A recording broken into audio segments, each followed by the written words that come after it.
જામનગર જિલ્લા પંચાયતમાં પ્રમુખ પદ માટે ભાજપની કવાયત તેજ થઈ છે। પ્રથમ અઢી વર્ષ માટે પ્રમુખ પદ સામાન્ય સ્ત્રી અનામત જાહેર છે। કડવા પટેલ મહિલા સદસ્યની પસંદગી થાય તેવી પ્રબળ શક્યતાઓ છે। લાલપુરથી જીતેલા વર્ષાબેન માંકડિયાનું નામ રેસમાં સૌથી આગળ છે।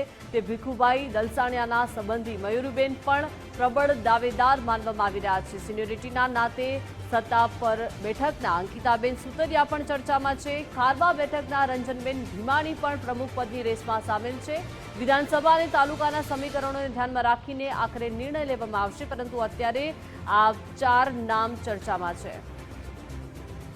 વધુ વિગતો સાથે સંવાદદાતા નથુ લાઈવ જોડાઈ ગયા છે। નથુ, જામનગર જિલ્લા પંચાયતમાં પ્રમુખ પદ માટે હવે ભાજપની કવાયત તેજ થઈ છે। પ્રથમ અઢી વર્ષ માટે સ્ત્રી અનામત જાહેર છે, એટલે પ્રબળ દાવેદારો, પાટીદાર ચહેરાઓ છે। કયા કયા એવા નામો છે જેની ચર્ચાઓ જોરશોરથી થઈ રહી છે? નથુ,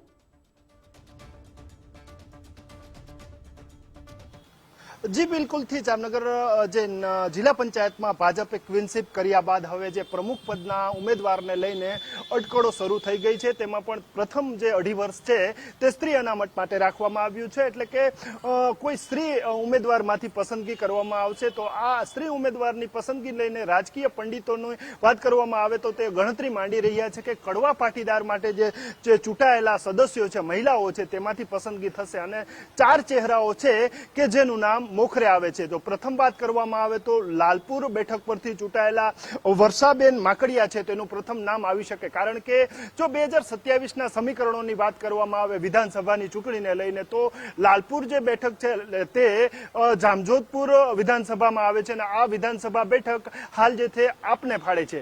એટલે કે જો ભાજપાને અત્યારથી તૈયારી કરવી હોય તો વર્ષાબેનનું નામ મોખરે કહી શકાય, કારણ કે લાલપુર તાલુકા પંચાયત પણ આ વખતે જે આમ આદમી પાર્ટીએ કબજે કરી છે, એટલે બેવડો ફાયદો ભાજપને જો ઉઠાવવો હોય તો આ નામ પહેલી પંક્તિમાં આવી શકે તેમ છે, તેમ રાજકીય પંડિતો ગણિત માંડી રહ્યા છે। અને બીજું નામ જે છે તે મયુરબેન ગોધાણીનું નામ છે। આ નામ આશ્ચર્યજનક છે, પરંતુ રાજકીય સમીકરણોની વાત કરવામાં આવે તો મયુરીબેન ગોધાણી જે છે તે ભાજપના રાષ્ટ્રીય નેતા જે ભીખુભાઈ દલસાણિયા છે, સંઘ સાથે જોડાયેલા છે, ધરોબો છે, અને તેનું નામ જે છે તે પ્રમુખ પદ તરીકે આવી શકે છે, કારણ કે તેઓ પીઠળ બેઠક ઉપર બિનહરીફ થયા છે અને તેની પાછળનું કારણ પણ એ જ બતાવવામાં આવી રહ્યું છે કે સાથે સાથે સંઘની લોબી પણ અહીં કામ કરશે।